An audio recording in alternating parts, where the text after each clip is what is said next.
biglang pumutok. Gumalaw ang lupa. Lindol daw. Wala na sila sa sarili nila. Nag-iyakan. Kaya ano, sabi nila, wala. Katapusan ng mundo.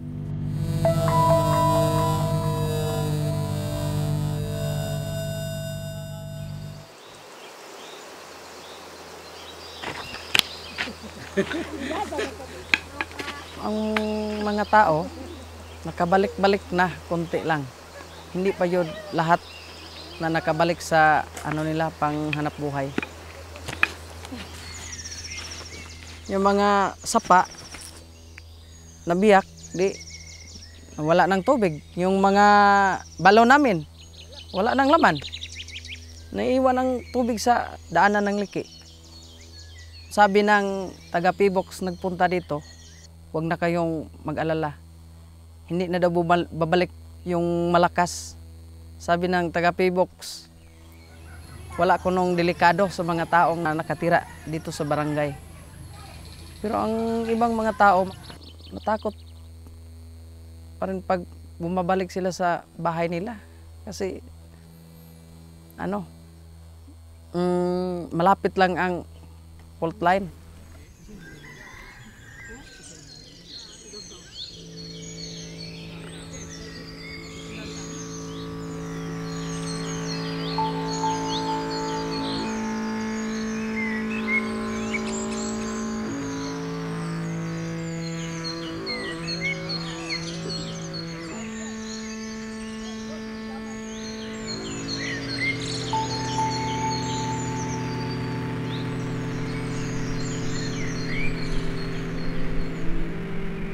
Pero talaga ako, kitang-kita ko talaga nung pag-angat.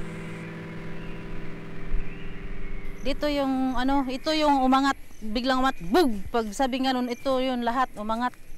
Sabay sila umangat lahat dyan. Tapos, pag-angat nila, mayroon nakagulong-gulong na lupa dito banda.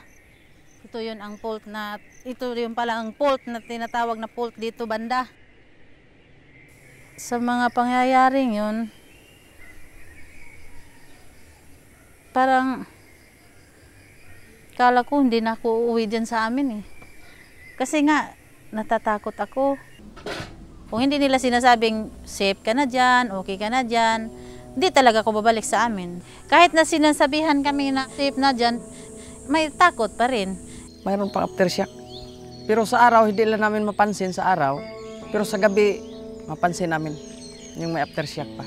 Nakahiga na kami, doon na maramdaman namin yung bubong, gumalaw. Yung higaan na namin, gumalaw. Atong ihapong ibalik karon, marog atong ibalik lantaw ang atong panghimuon. Labi na sa atong barangay kung ugaling moabot ang maong disaster, labi na sa linog. Dati, yung mga tao sa hindi pa naka-attend ong mga seminar, baliwala lang nila ang mga babala. Pag may nahibaw na sila sa parte sa kanang kung saan pag safety, awan na, usa kapindot na lang ma'am, alerto silang tanan. Naisipan na dapat pala maghanda ang bawat isa ba. Kagaya noon, naghiwalay-hiwalay kami. Kung may trahedya, yung TAR 0117 magtitext sa municipal at modirekta sa barangay captain. Pagkatapos, ititext ko na po sa lahat na kong constituent sa barangay.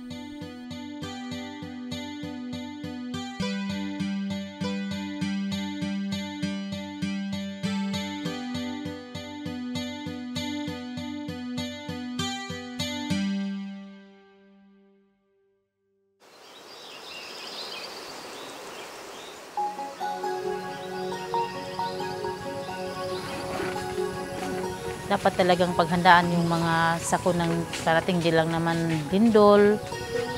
Hindi naman masabing hindi mangyayari yan. Lahat mangyayari. Hindi natin alam kung kailan.